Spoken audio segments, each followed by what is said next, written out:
الشيطان الرجيم بسم الله الرحمن الرحيم الحمد لله الذي دل على ذاته بذاته وتنزه عن مجانسة مخلوقاته وجل عن ملائمة كيفياته وقربا خواطر الذنوب وعدا ملاحظة العيون علم بما كان قبل أن يكون مالك الملك تؤتي الملك من تشاء وتنزع الملك ممن تشاء وتعز من تشاء وتذل من تشاء بيده الخير وهو على كل شيء قدير والصلاة والسلام على سيدنا أشرف الأنبياء والمرسلين سيد الأبرار ونخبة الأخيار زين الرسالة والنبوة ينبوع الحكمة والفتوة نبي الأنبياء وصفي الأصفياء الذي من نوره استوت الأنوار واستنارت الشمس والأقمار وبظهوره تجلت الأسرار الذي في السماء اسمه أحمد وفي الأرض بالقوس محمد اللهم صل على محمد وآل محمد وعلى علي ابن عمه كاشف غمه سيد الأولياء والأوصياء أسد الله الغالب غالب على كل غالب الذي حبه فرض على الحاضر والغائب مولانا بالسبتين أمير المؤمنين علي بن أبي طالب اللهم صل على محمد وآل محمد وعلى أولاد الطيبين الطاهرين المعصومين وجزل الله على العباد الداعين إلى الخلق في جميع الآثار والأقطار ذوي المآثر والآثار خير القرون الذين يبين للناس مناهج الحلال والحرام أهل البيت المطهرين من الرجس والآثام ورحمة الله وبركاته أما بعد فقد قال الحكيم بسم الله الرحمن الرحيم ولقد صرفنا للناس في هذا القرآن من كل مثل صلوات اللهم صل على محمد وآل محمد قرآن کریم میں اللہ فرما رہا ہے کہ ہم نے مثالیں جو ہیں وہ بیان کی ہیں اور یہ مثالیں واقعی قابل دقت ہیں، قابل غور ہیں انسانوں کی ہدایت کے لیے، لہذا کوئی ایسا موضوع نہیں ہے جس میں رب العزت نے انسان کی رہنمائی کے لیے ان مثالوں کا تذکرہ نہ کیا ہو، لیکن ان مثالوں کو سمجھنے کے لیے بھی قرآنی شعور کی ضرورت ہے، عام شعور نہیں، قرآنی شعور کی ضرورت ہے تاکہ ان مثالوں کو درک کیا جائے۔ بہرحال چند ایک عناوین سے آپ کی خدمت میں کچھ عرائض پیش کیے ہیں۔ ارشاد قدرت ہے اسی حوالے سے انما مثل الحیات الدنیا کماء انزل من السماء، زندگی کی جو دنیا کی جو زندگی ہے، یہ والی دنیا والی زندگی، اس کی مثال جو ہے وہ پانی کی طرح ہے۔ یہ اللہ فرماتا ہے کہ اس دنیا کی مثال جو ہے وہ بالکل پانی کی طرح ہے۔ اب اس سے بہت ساری باتیں آپ سمجھ سکتے ہیں، البتہ یہیں پہ آگے چل کے جو بیان فرمایا گیا ہے، یہ پانی جو ہے یہ نباتات کو ملتا ہے، اس میں بہت سارے چیزیں پیدا ہوتی ہیں، انسان کھاتے پیتے ہیں، جانور بھی کھاتے پیتے ہیں، اس کے بعد انسان کا گمان یہ ہوتا ہے، یہ قرآن کہہ رہے انسان، یہ گمان میں بریکٹ میں ترجمہ اس کا صلوات بر محمد و آل محمد۔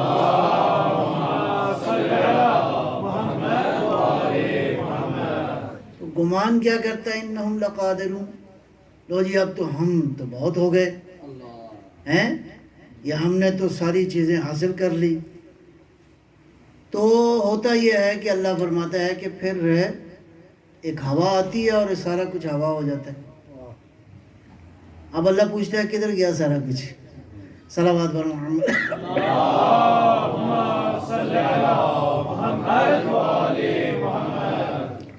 ہوتا ہی ہے، مشکل یہ ہے کہ ہم بڑی محنت کے ساتھ مال و دولت اکٹھا کرتے ہیں، اور اگر کہا جائے کہ بھائی کوئی ڈونیشن دے دو، کوئی چندہ دے دو، لو جی ہم نے اتنی محنت سے اکٹھا کیا ہے، اس لیے کیا ہے کہ آپ کو دے دیں۔ اللہ کے بندے تم نے اکٹھا کیا ہے، اگر اللہ عقل، شعور اور طاقت نہ دیتا تو اکٹھا کر سکتا تھا؟ کچھ نہیں اکٹھا کر سکتے تھے تم۔ اگر پروردگار تمہیں شعور نہ دیتا بزنس کا، ہر آدمی بزنس بھی تو نہیں کر سکتا نا، ہاں یہ کسی کسی کا کام ہے بزنس کرنا صلوات بر محمد و آل محمد۔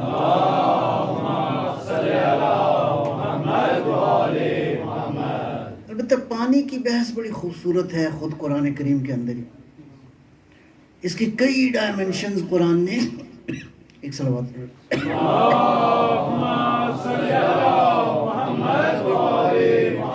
اللہ کی صحت و سلامتی کے لیے بلند ترین صلوات۔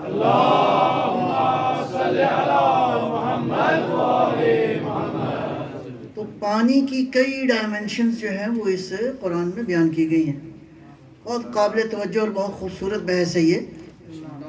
ایک جگہ ارشاد فرماتا ہے هو الذی خلق من الماء بشرا، پانی سے ہم نے کیا کیا ہے؟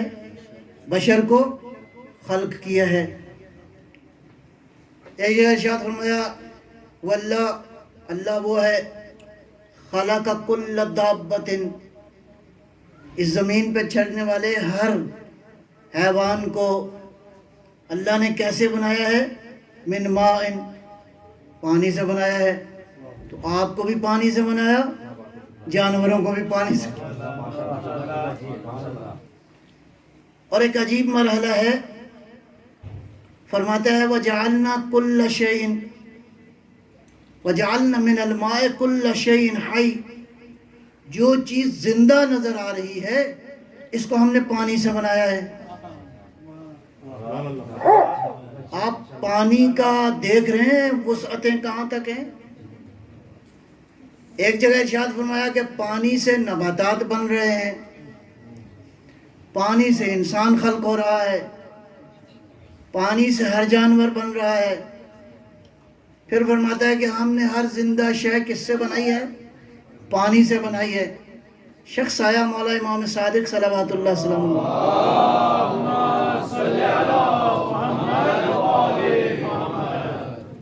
ایک عجیب سوال کیا، قابل غور ہے، سوال بھی خوبصورت ہے، جواب تو ہے ہی خوبصورت۔ اس نے پوچھا مولا یہ بتائیں کہ پانی کا ذائقہ کیا ہے؟ پانی کا، آپ بھی ذائقہ جانتے ہیں پانی کا، لیکن امام کا جواب تو وہ امام الکلام ہے۔ اس کائنات میں حقیقتیں جیسے ان کے سینے میں ہیں کہیں اور موجود نہیں ہے۔ امام نے بہت ہی خوبصورت ایک جواب دیا، پوچھا مولا یہ پانی کا ذائقہ کیا ہے؟ فرمایا پانی کا ذائقہ زندگی کا ذائقہ۔ پانی کا ذائقہ زندگی کا ذائقہ ہے، ظاہراً رنگ نہیں ہے لیکن زندگی کا سبب ہے۔ پانی بظاہر رنگ نہیں رکھتا لیکن زندگی اسی کی وجہ سے قائم ہے۔ تو اب قابل دقت یہ ہے کہ اسی پانی سے سیب بھی بن رہا ہے، اسی پانی سے فروٹ سارے کے سارے بن رہے ہیں، اسی پانی سے فصلوں میں جو کچھ ہوتا ہے یہ سارا کچھ بن رہا ہے، اسی پانی سے میرا وجود بھی ہے، اسی پانی سے آپ کا وجود بھی ہے، اسی پانی سے فرما رہا ہے کہ ہر جانور کا وجود ہے۔ اور مولا کیا فرماتے ہیں؟ پانی کا ذائقہ زندگی کا ذائقہ ہے، بظاہر بے رنگ ہے لیکن اس کی قدرت پہ پروردگار تیری قدرتوں کا کیا کہنا، ایک بے رنگ وجود سے کتنے رنگ تو نے خلق کر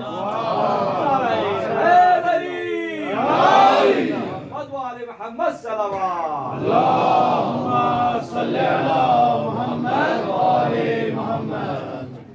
ایک ہی پانی ہے، وہ جاتا ہے فرض کریں کھجور کے درخت کو، وہاں کیا بنتی ہے؟ کھجور۔ وہ پانی جاتا ہے آم کے درخت کو، تو کیا پیدا ہوتا ہے وہاں سے؟ آم پیدا ہوتا ہے۔ اگر یہ پانی کسی کیا کہتے ہیں چاول کی فصل کو چلا جائے تو چاول وہاں پیدا ہوتے ہیں۔ اس کا مطلب ہے کمی ادھر نہیں ہے، اپنا ظرف دیکھو کہ یہ مل رہا ہے، بننا کیا ہے؟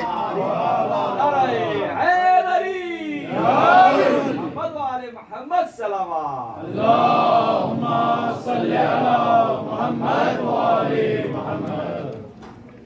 اللہ نے تمہیں ایک ایسی چیز دی ہے کہ جو چاہو، اس کا مطلب ہے جیسا جیسا ذوق ہوگا، جیسا جیسا ظرف ہوگا، جیسا جیسا وجود ہوگا، ویسا ویسا ہی بنتا جائے گا۔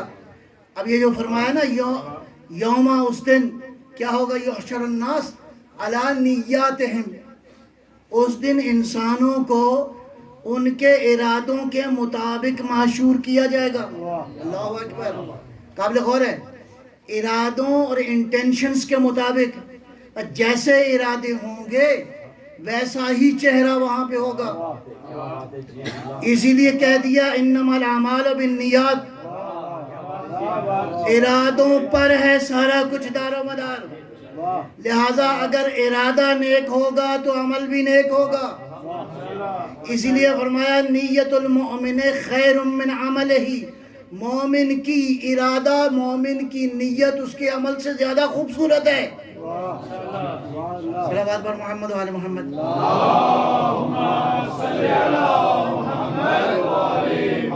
نعرہ حیدری۔ اور کافر کا ارادہ اس کے عمل سے زیادہ برا ہے۔ مشکل یہ ہے کہ میں اشارہ کروں گا خالی، بہت سارے کرداروں کو اس لیے توجیہ کیا گیا، ان کا تو خالی ارادہ تھا،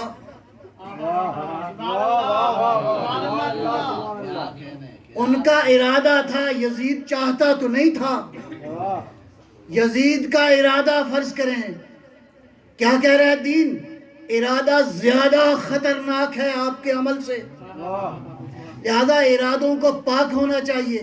جیسا ارادہ ہوگا ویسی اللہ کی عبادت ہوگی، پر جیسا معبود سمجھو گے ویسی ہی عبادت کرو گے۔ اس کا مطلب ہے جیسے جیسے معرفت بڑھتی جائے گی عمل تو مختصر ہوگا، قیمت میں اضافہ ہوتا جائے گا۔ محمد صلوات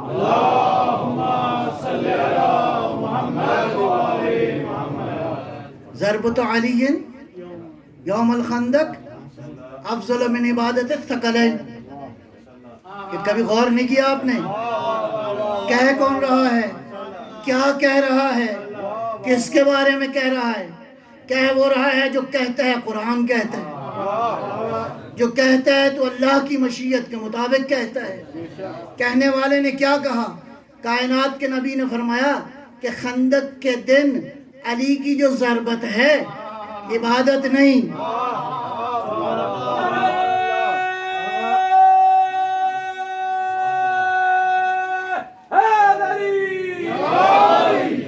سجدے نہیں، علی کی بندگی نہیں۔ علی نے تلوار چلائی، تلوار چلائی تو اب یہ کس سے افضل ہے؟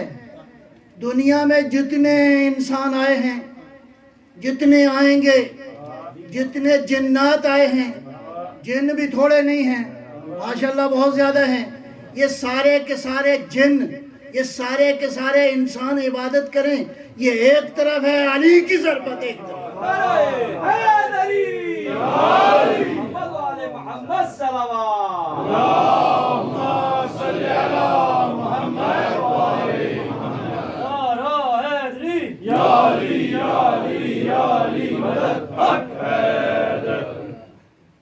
اس بات کو ایک صلوات پڑھ کے تھوڑا سا آگے آگے تشریف لے آئیے.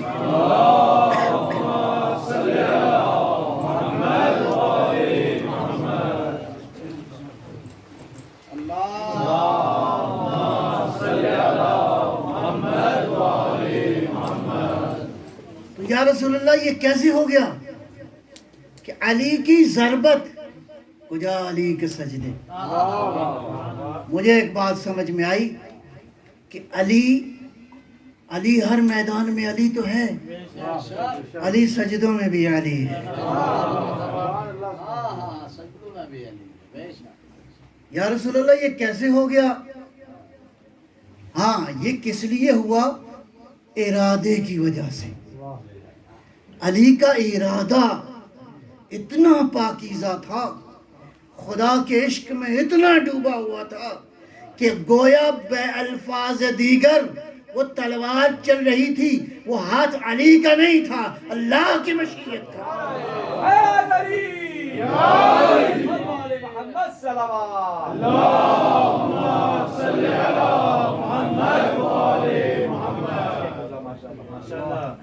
تو پانی کے بارے میں آپ نے دیکھا پانی کے کتنے اینگل ہیں, بلکہ اس سے بالا تر ایک بات اور ہے, وہ بھی قرآن میں ہے. قرآن میں کیا فرمایا کہ اس کا عرش جو ہے علی الماء, وہ پانی کے اوپر ہے. اس کا مطلب ہے یہاں بھی پانی, آخر میں بھی پانی. ایک پانی سے ایسا تعلق رکھو کہ کہیں پانی پانی نہ ہونا پڑے. صلوات بر محمد و آل محمد.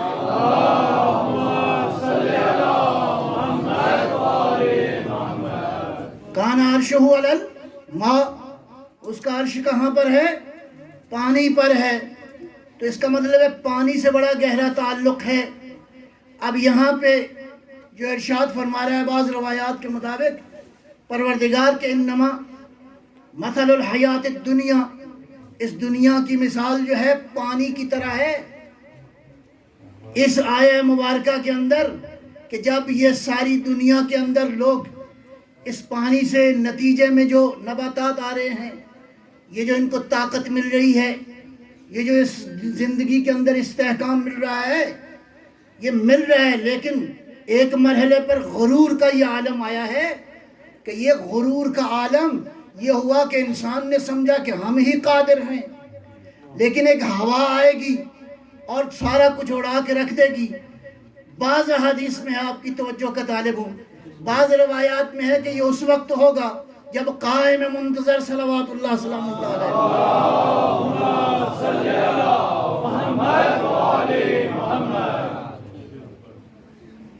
یہ سارا کچھ ہوا ہو جائے گا. اور اس کی توقع رکھنی چاہیے. کتنی تہذیبیں آئیں, آج کوئی نام نہیں ہے. کتنے انسان دنیا میں آئے, آج ذکر نہیں ہے. موسیٰ علیہ السلام کو تو جانتے ہیں. موسیٰ علیہ السلام کے زمانے میں ایک شخص تھا قارون. یہ قارون کے بارے میں ہے کہ اس کے خزانے اتنے تھے کہ 80,000 اونٹوں پر اس کے خزانوں کی خالی چابیاں ہوتی تھیں. تو اس زمانے کا راک فیلر ہوا, بلکہ اس سے بھی بڑا. راک فیلر پیچھے رہ گیا. یہ سارے دولت مند, تو اپنے زمانے کا بہت بڑا آدمی تھا, دولت بہت زیادہ تھی. بہرحال اس میں ایگزیجریشن بھی ہو تو اپنے زمانے کا بہت بڑا پیسوں والا آدمی. آج قارون کا ذکر نہیں ہے, موسیٰ کے تذکرے باقی. صلوات پر محمد و آل محمد.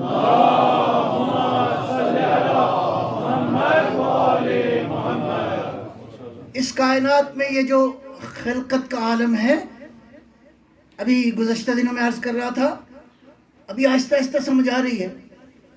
کوئی حرج نہیں ہے, گھبرانے کی بات نہیں ہے. جتنا جتنا علم بڑھتا جائے گا سلونی کی حقیقت سمجھ میں آتی جائے گی. ابھی سمجھ میں آ رہا ہے کہ یہ کائنات کس طرح ایک دوسرے کے ساتھ جڑی ہوئی ہے, کیسے جڑی ہوئی ہے؟ ابھی آپ سمجھ سکتے ہیں کہ آپ جو اس وقت ایک دوسرے کے ساتھ جڑے ہوئے ہیں، یہ رابطے ہیں آن لائن. ساری کائنات آن لائن مربوط ہے. صلوات بر محمد و آل محمد.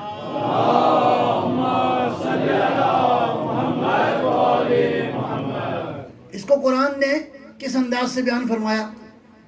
میں نے عرض کیا کہ علم کے مرحلے مدارج مختلف ہیں. آخری مرحلہ جو بہت ہی پرفیکٹ مرحلہ ہے وہ ہے اللہ کی وحی کا. البتہ وحی الہی کے بھی مدارج ہیں.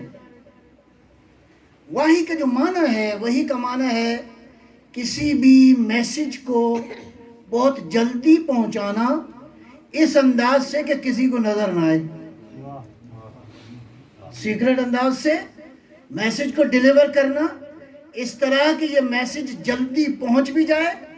اور لہٰذا آج آپ نے تجربہ کر لیا، آپ نے ادھر فون کیا، ایک آدمی فرض کیا سمندر کی کسی تہہ میں ہے، آپ نے اس کو ڈائل کیا، فرض یہ کیا کہ وہ سن بھی سکتا ہے.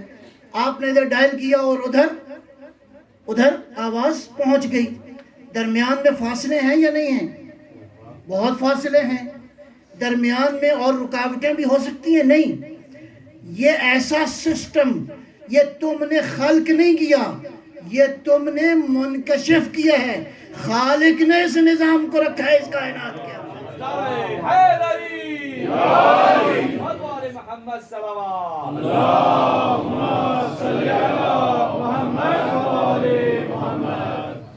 ہیلو. آپ کہاں بات کر رہے ہیں؟ آسٹریلیا. آپ کہاں بات کر رہے ہیں؟ کینیڈا. آپ کہاں بات کر رہے ہیں؟ یہاں بیٹھے ہیں آپ مثلا افریقہ میں کہیں کسی سے بات کر رہے ہیں. اس کو بات کو پہنچنے میں کتنا ٹائم لگتا ہے؟ Few seconds, without seconds. بہت ہی تھوڑے ٹائم میں آپ نے رابطہ کر لیا. آج آپ قائل ہو گئے کہ رابطوں کے لیے ظاہری درمیان میں کسی وسیلے کی ضرورت نہیں تھی. تو جب انبیاء بغیر وسیلوں کے اطلاعات دیتے تھے، کہتے تھے کہ ہم جو خبریں دے رہے ہیں وہ سچی خبریں ہیں. اللہ نے جنت بھی بنا رکھی ہے، اللہ نے جہنم بھی بنا رکھی ہے، لہذا ہمارے ذریعے خدا کی پروردگار کی معرفت کو حاصل کرو. یہ انبیاء کیسے رابطہ کرتے تھے؟ اس لیے کہ ان کا وجود خود بخود پروردگار نے ایسا بنایا تھا کہ یہ سینہ وحی الہی کا مقصد تھا. صلوات پر محمد و آل محمد.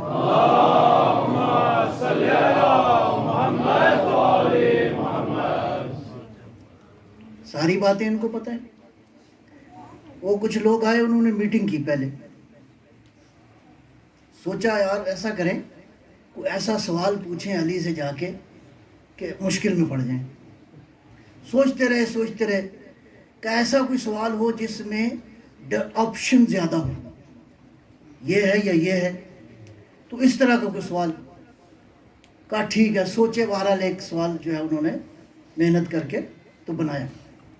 چلے گئے مولا کی خدمت میں. آپ ان کو تو اندر کی خبر ہے نا، کیوں؟ ان کا کنیکشن کس کے ساتھ ہے؟ وحی کے ساتھ. آ گئے، کہا مولا ایک بات پوچھنی ہے، تو ذرا آپ بتائیں گے کہ بکری اور کتے کا آپس میں بہرحال نتیجے میں ایک جانور پیدا ہوا ہے، تو سمجھ نہیں آ رہی بکری ہے یا کتا ہے، تو کیا کریں؟ فرمایا ایسا کرو کہ اس کے سامنے گوشت رکھو اور گھاس رکھو. گوشت کی طرف لپکے تو کتا ہے، گھاس کی طرف جائے تو بکری ہے. کہا وہ ایسا ہے کہ کبھی گوشت کھا لیتا ہے کبھی. کہا اچھا پھر ایک کام اور کرو، ایسا کرو کہ دیکھو یہ بیٹھتے ہوئے کیسا بیٹھتا ہے. آگے کی طرف بیٹھے تو کتا ہے، پچھلے دھڑ کی طرف بیٹھے تو بکری ہے. کہا ایسا ہوتا ہے کبھی یوں کر لیتا ہے. اچھا فرمایا اچھا پھر ایک کام اور کرو، ایسا کرو کہ اس کے سامنے وہ لا کے رکھو پانی لا کے رکھو، تو پانی اگر چاٹے تو کتا ہے، پانی پی لے تو بکری ہے. کہا مولا کبھی یوں کرتا ہے کبھی یوں. کافی لمبی میٹنگ کر کے آئے ہوں گے. صلوات پر محمد آل محمد.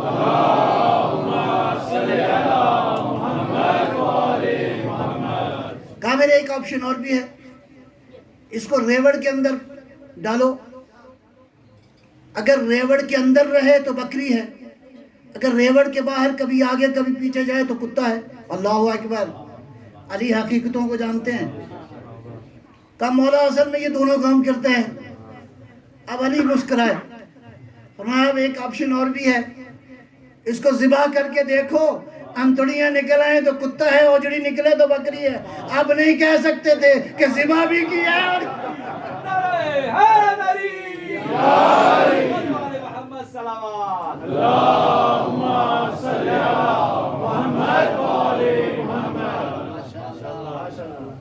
دیکھیں یہ کائنات کا نظام وحی کے نظام کے ساتھ جڑا ہوا ہے. پہلا مرحلہ کیا ہے؟ اوہا فی کل سماء امرہا. اللہ نے اپنے امر کو آسمانوں میں وحی کر دیا ہے. اب یہ وحی کر دیا ہے, یہی وجہ ہے کہ یہ سارے آسمان, یہ ساری کائنات اپنے آربٹ پہ قائم ہے. کوئی ذرہ بھی اپنے مدار سے باہر نہیں نکل سکتا. نکل گیا تو کائنات درہم برہم ہو جائے گی. اس کا مطلب ہے کوئی ایسی طاقت ہے جو ان ساری طاقتوں کو بیلنس کیے ہوئے ہے. قرآن کی اس روشنی میں اوہا فی کل سماء امرہا, اللہ نے ساری کائنات آسمانوں میں اپنی وحی کا امر کر دیا ہے. ایک مرحلہ اور ہے, اوہا ربک الی النحل ان اتخذی فی الجبال بیوتا. اللہ نے شہد کی مکھی کو وحی کر دی ہے تاکہ پہاڑوں میں اپنے گھر کو بن. صلوات علی محمد و آل محمد.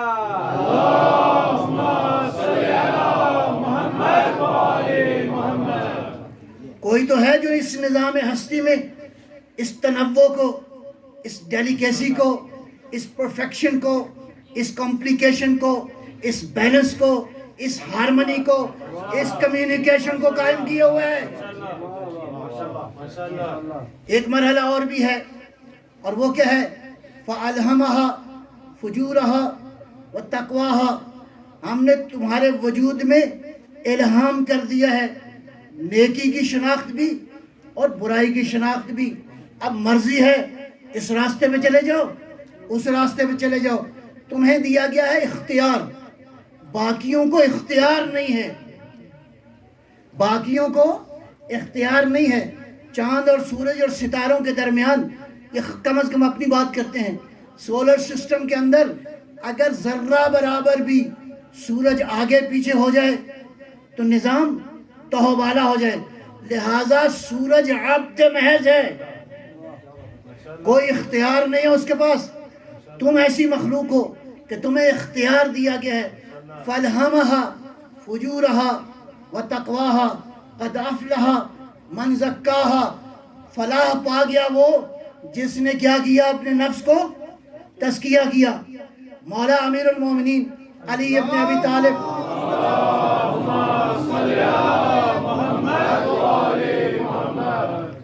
اشارہ کرتے ہوئے گزروں گا. مولا جب آئے دنیا میں تیسرے دن, جب پیغمبر اکرم نے اپنے ہاتھوں پہ لیا بھائی کو, بھائی کہوں وسیع کہوں, دونوں ہی کہوں, اپنے بھائی کو اپنے وسیع کو. اور وسیع اس وقت سب سمجھ میں آیا کہ یہ وسیع ہے. کہا یا علی کچھ سنائیے تو صحیح.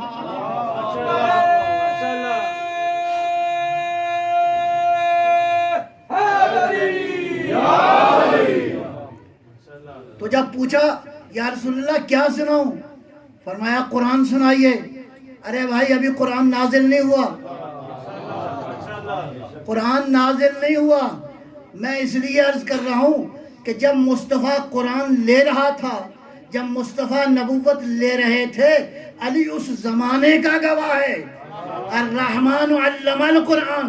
لہذا قرآن ابھی نازل نہیں ہوا, کوئی بات نہیں ہے. قرآن کی ساری حقیقتیں سینے کے اندر موجود ہیں. اب روایت یہ کہتی ہے کہ امیر المومنین نے بسم اللہ الرحمن الرحیم سورہ مومنون کی پہلی 11 آیتوں کی تلاوت کرنا شروع کی. پہلی آیت کی تلاوت کی, قد افلح المؤمنون. مومنون کیا کر گئے؟ فلاح پا گئے. میسج کیا ہے؟ فلاح پا جاؤ. یہی ہے نا میسج. قد افلح من زکاہا، جس نے اپنے باطن کو پاک کیا وہ فلاح پا گیا. فالہمہا فجورہا، اللہ جانے یہاں بہت سارے مطالب نکلتے ہیں. ہم نے الہام کر دی ہیں ساری باتیں، ذرا غور کر کے دیکھو تو مل جائیں گی باتیں. علی نے کہا قد افلح المؤمنون. پیغمبر رکے 3 بار. اس جملے کے مقابلے میں نبی اکرم نے ایک جملہ ارشاد فرمایا. جب کہا نا علی نے بسم اللہ الرحمن الرحیم قد افلح المؤمنون، یقیناً مومنین فلاح پا گئے. پیغمبر رکے، وسیع بول رہا تھا، نبی تائید کر رہا تھا، بیکا یا علی، بیکا یا علی، بیکا یا علی.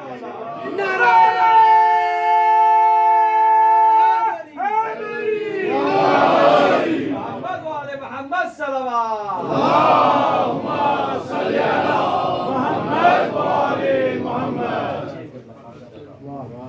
مثالیں ایسے ہی نہیں دیں، یہ الہام کر دیا ہے تمہیں حقیقتوں کا. لہذا دیکھو کہ ہم نے کہاں پہ کس انداز سے، اور یہ جو صدیوں سے ہم آواز دے رہے ہیں نا حی علی الفلاح، صدیوں سے دے رہے ہیں نا.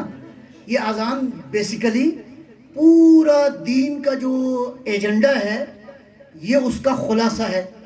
اللہ کی کبریائی کا اعلان، اللہ کی توحید کا اعلان، نبی اکرم کی رسالت کا اعلان. ہم ایک اضافہ بھی کرتے ہیں اگرچہ اسی کی کنٹینیوشن ہے. جب کہتے ہیں علی ولی اللہ تو محمد رسول اللہ کہیں تو علی ولی اللہ اس میں موجود ہے، اس لیے کہ محمد رسول اللہ جب تک ہے علی ولی اللہ کی ضرورت. اس کے بعد حی علی الصلاۃ، آ جاؤ نماز کی طرف. یہ والی نماز جو ہم پڑھتے ہیں یہ نہیں، اسلام کی عبادات کا کامل نظام. یعنی جہاں نماز قائم ہو جائے وہاں برائیاں ختم ہو جاتی ہیں. ان الصلاۃ تنہی عن الفحشاء والمنکر. لہذا نماز پڑھنا تو پڑھنا ہے، یہ تو ضروری ہے، انشاءاللہ سارے پڑھتے ہیں. نہیں، نماز کو قائم بھی کرنا ہے. جہاں نماز قائم ہو جائے وہاں برائیاں ختم ہو جاتی ہیں.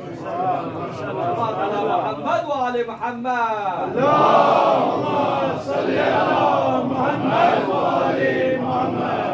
حی علی الفلاح، آ جاؤ فلاح کی طرف.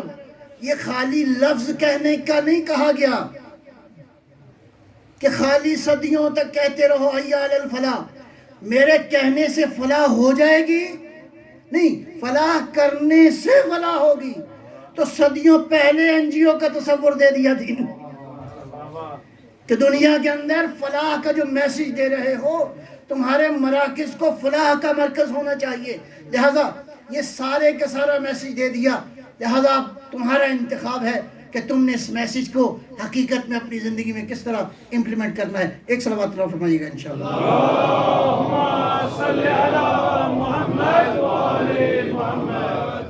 آگے چلتے ہیں، آگے ایک مرحلہ اور ہے.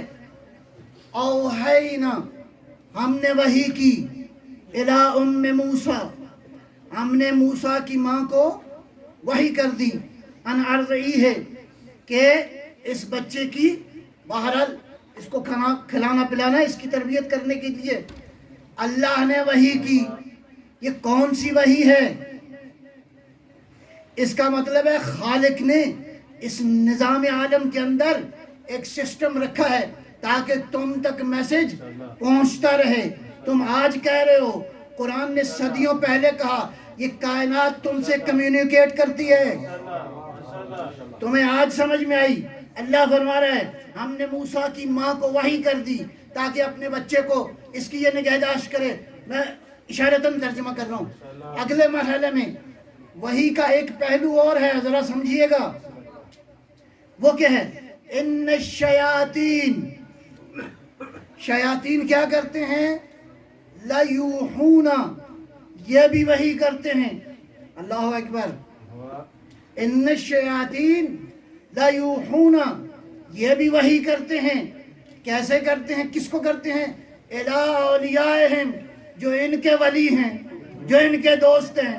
جن کی ان سے جو دوستی ہے، شیطان اکٹھے ہو کے ان کو وحی کرتے ہیں۔ یہ وحی کیا ہے؟ یہ وسوسے ہیں۔ لہذا اس شناخت کرنا یہ وحی ہے یا وسوسے ہیں، اس شناخت کے لیے کہ وحی کا راستہ درست ہے یا وسوسوں کا راستہ دوبارہ جانا پڑے گا۔ فَأَلْهَمَهَا فُجُورَهَا وَتَقْوَاهَا قَدْ أَفْلَحَ مَنْ زَكَّاهَا۔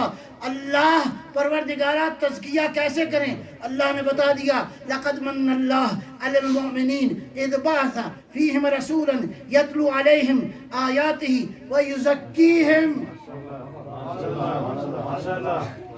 پیغمبر آئے ہیں تمہاری جانوں کو پاک کرنے کے لیے۔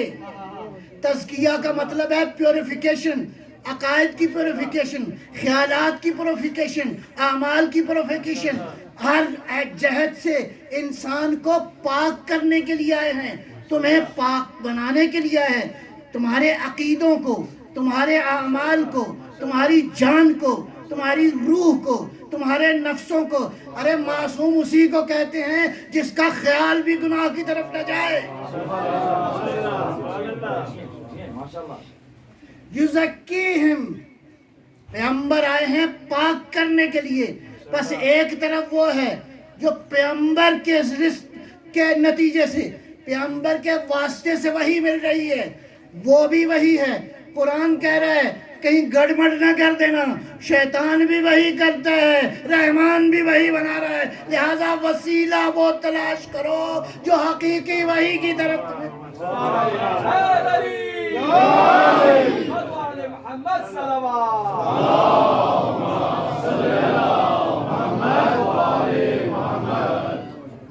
ایک مرحلہ اور بھی ہے آگے، لہذا وحی کے ان مختلف ڈائمنشنز کو دیکھنے کی ضرورت ہے۔ سورہ شورا میں ایک مرحلہ، بسم اللہ الرحمن الرحیم، وَمَا يُكَلِّمُهُ اللَّهُ، اللہ کلام نہیں کرتا، بشراً کسی بھی بشر سے، اللہ کسی بھی بشر سے کلام نہیں کرتا، اللہ تین چیزیں بیان کی ہیں، فرمائی ہیں، اللہ وحیاً، یا وحی کی شکل میں، او من ورائے حجاب، یا پردوں میں، او یرسلا رسولاً، یا اپنا نمائندہ بھیج کر، یعنی جبرائیل علیہ السلام کے ذریعے۔ اب یہ تین صورتیں ہیں کہ پروردگار کلام کرتا ہے۔ ایک بات پہلے شاید عرض کر چکا ہوں، دوبارہ ریپیٹ کرنے میں کوئی حرج نہیں ہے۔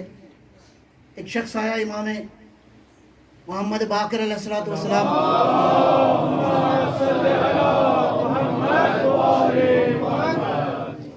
دیکھیں یہ تین چیزیں ہیں یہاں قرآن نے بیان کی ہیں، وحیاً او من ورائے حجاب او یرسلا رسولاً، ایک وحی کے ذریعے، ایک ورائے حجاب، یعنی اللہ اپنے بندوں سے کلام کرتا تھا، خواب کی شکل میں ہو سکتا ہے، درخت کہہ سکتا ہے کہ میں اللہ کی طرف سے۔ درخت نے کہا، کیا کہا؟ موسیٰ علیہ السلام جب گئے کوہ طور پہ جلوہ دیکھنے کے لیے، یہ قرآن کی آیتیں ہیں، یہ میری آیتیں نہیں ہیں، کسی اور کی گفتگو نہیں ہے، تو کہاں سے جواب آیا؟ شجر نے جواب دیا، شجر نے جواب دیا کیا؟ انی ان اللہ۔ شجر تھا یا اللہ تھا؟ شجر تھا یا اللہ تھا؟ نہیں، اللہ نہیں تھا۔ اللہ کیسے آ سکتا ہے؟ وہ لامحدود ہے، محدود میں کیسے آ سکتا ہے؟ نہیں، وسیلہ بنا اس کی گفتگو کا۔ کون؟ موسیٰ اور اللہ کے درمیان کون وسیلہ بنا؟ درخت وسیلہ بنا۔ پس درخت کو اللہ نے کلام کا ذریعہ قرار دیا۔ بہرحال اللہ کا انداز ہے، جیسے بھی وہ گفتگو کرنا چاہے۔ اگلا مرحلہ کیا ہے؟ خواب کی شکل میں ہو سکتا ہے، کسی اور طریقے سے ہو سکتا ہے۔ تیسرا طریقہ کیا ہے؟ یرسلا رسولاً، اپنے نمائندے کو بھیج کر۔ تو جبرائیل والی بات تو سمجھ میں آ گئی، اور من ورائے حجاب بھی موجود ہے کہ اللہ نے اپنے نبیوں سے، اپنے بندوں سے کیسے گفتگو کی۔ وحیاً کو سمجھنے کے لیے روایت یہ کہتی ہے کہ گیا ایک شخص مولا کی خدمت میں، اے فرزند پیغمبر یہ بتائیے کہ ہم نے سنا ہے جب بھی وحی نازل ہوتی تھی تو حضور کا بدن کانپتا تھا، پسینہ آ جاتا تھا، بعض اوقات زمین دھنس جاتی تھی، بعض اوقات کسی سواری پہ ہوتے تھے، وہ سواری برداشت نہیں کر پاتی تھی، وہ نیچے بیٹھ جاتی تھی، تو یہ اتنا بوجھ ہوتا تھا۔ اور یہ ظاہر ہے کہ وحی الہی کو معمولی چیز تو نہیں ہے۔ اِنَّا سَنُلْقِي عَلَيْكَ قَوْلًا ثَقِيلًا، ہم نے آپ کی طرف قول ثقیل کو بھیجا ہے، اس کا مطلب ہے سنگین ہے، وزنی ہے۔ وزنی جب آتی ہے تو پیغمبر کا بدن کانپنے لگتا ہے، پیغمبر کے وجود پر پسینہ آ جاتا ہے۔ تو اے فرزند پیغمبر، کیا جب بھی جبرائیل آتے تھے، ظاہر ہے کہ جبرائیل اللہ کا پیغام لے کر آتے تھے، کیا جب بھی جبرائیل آتے تھے تو حضور کی یہی کیفیت ہوتی تھی؟ مسکرائے، ارشاد فرمایا نہیں ایسا نہیں ہے۔ اللہ اکبر۔ تو یہ جو روایات میں موجود ہے فرزند پیغمبر کہ پیغمبر کی یہ حالت ہوتی تھی، فرمایا جبرائیل کے بارے میں سنو، کانا جبرائیل اذا اتی النبی صلی اللہ علیہ وآلہ وسلم، جبرائیل جب بھی آتے تھے، جب بھی آتے تھے، جب بھی آتے تھے۔ کتنی بار آئے جبرائیل؟ چند ہزار بار، چند ہزار بار 23 سال کے عرصے میں۔ لگتا ہے جبرائیل روز ہی آتے تھے 2-3 بار۔ صلوات پر محمد و آل محمد۔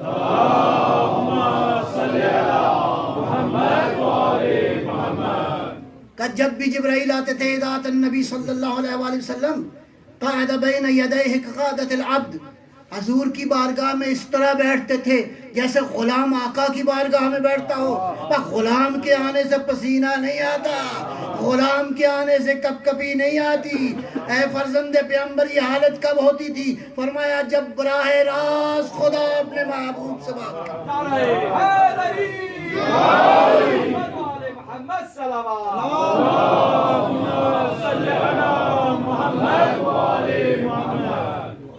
تو ہمارے نبی کو یہ تینوں صورتیں حاصل تھیں، وحیین کی صورت بھی حاصل تھی، ورائے حجاب کی صورت بھی حاصل تھی، اور یرسل رسولن کی صورت بھی حاصل تھی۔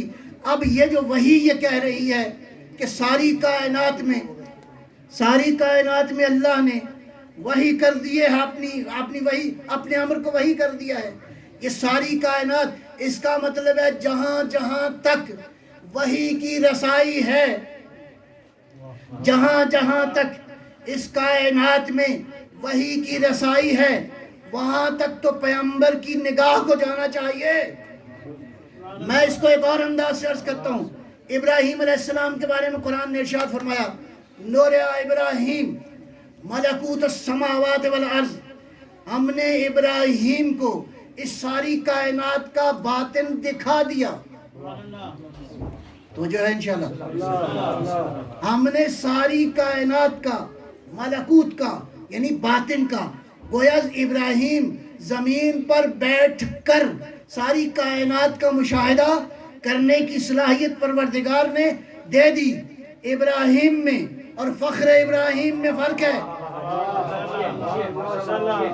کیا فرق ہے؟ جب شب معراج گئے، قرآن یہ کہتا ہے جب قریب چلے گئے، اتنا قریب کہ قوسین کا فاصلہ رہ گیا، قوسین کا فاصلہ رہ گیا۔ اللہ لفظوں میں اتنا ہی کہہ سکتا ہے، اس سے زیادہ تمہیں نہیں سمجھا سکتا کہ قوسین کا فاصلہ رہ گیا۔ حقیقت امر کیا تھی؟ ایسے مرحلے میں کیا کہتا ہے قرآن؟ فَأَوْحَى إِلَىٰ عَبْدِهِ مَا أَوْحَى، جو کہنا تھا اللہ نے اس رات نبی کو دے دیا، وہی کر دی۔ اور اس کے بعد جملہ یہ ہے مَا كَذَبَ الْفُؤَادُ مَا رَعَا، نبی کا دل جو اس نے دیکھا ہے یہ جھوٹ نہیں بولتا۔ ابراہیم کو دکھایا گیا، اس نے براہ راست دیکھا۔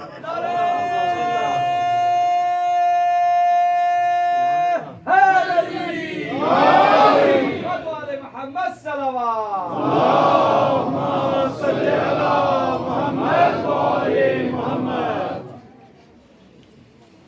آیت اللہ جوادی عاملی کی ایک بات یاد آ گئی۔ اللہ تعالیٰ انہیں صحت و سلامتی دے اور لمبی عمر عطا فرمائے۔ امام خمینی کے شاگردوں میں آج کی دور کے بہت بڑے مفسر قرآن، جمعے کا خطبہ دے رہے تھے، میں بھی تھا اس جمعے میں، تو فرمانے لگے کہ علی کی اگر عظمت کو دیکھنا ہے تو سورہ دہر کے اینگل سے نہ دیکھو، اللہ اکبر، سورہ دہر کے اینگل سے نہ دیکھو۔ بہرحال بڑی عجیب سی بات تھی۔ آگے جو انہوں نے دلیل دی، کہا کہ سورہ دہر میں تو گھر کی کنیز بھی شامل ہے، سورہ دہر کی عظمتوں میں گھر کی کنیز بھی شامل ہے۔ فرمایا کہ علی کی منزلت، علی کا مقام سورہ دہر سے بالاتر ہے، علی کا مقام سورہ دہر سے بالاتر ہے۔ ایک جملہ اس کے بعد انہوں نے فرمایا علی کو اگر سمجھنا چاہتے ہو تو پیغمبر کے اس فرمان میں، میری ساری گفتگو کو مد نظر رکھتے ہوئے یہ جملہ نتیجہ ہے اس گفتگو کا، اس فرمان میں دیکھو، اگر علی کو دیکھنا چاہتے ہو تو پیغمبر نے علی کو کیا فرمایا؟ یا علی انت تسمع ما اسمع وترى ما ارى، یا علی جو میں سنتا ہوں وہ آپ سنتے ہیں، جو میں دیکھتا ہوں وہ علی۔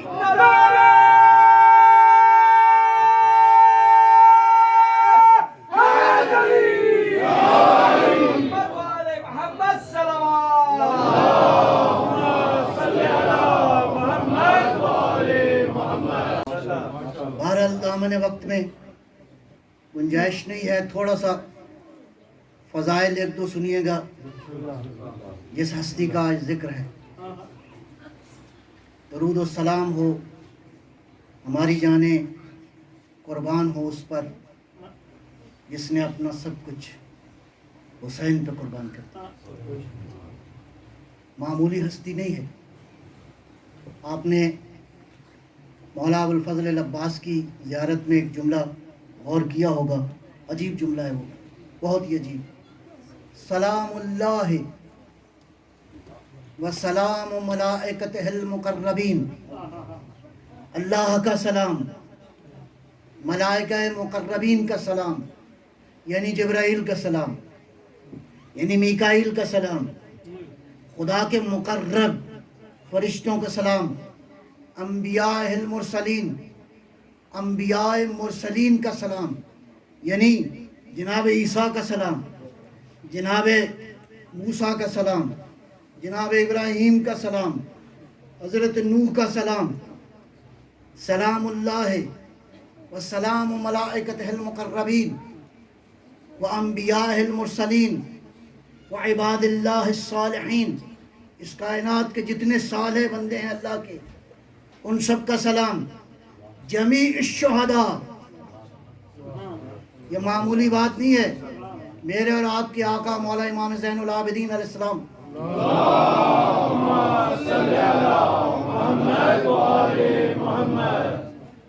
فرماتے ہیں کہ قیامت کے دن ہر شہید، کتنے بڑے شہداء گزرے ہیں اس کائنات کے اندر، ہر شہید حسرت سے دیکھے گا کہ عباس کا مقام کتنا بلند ہے۔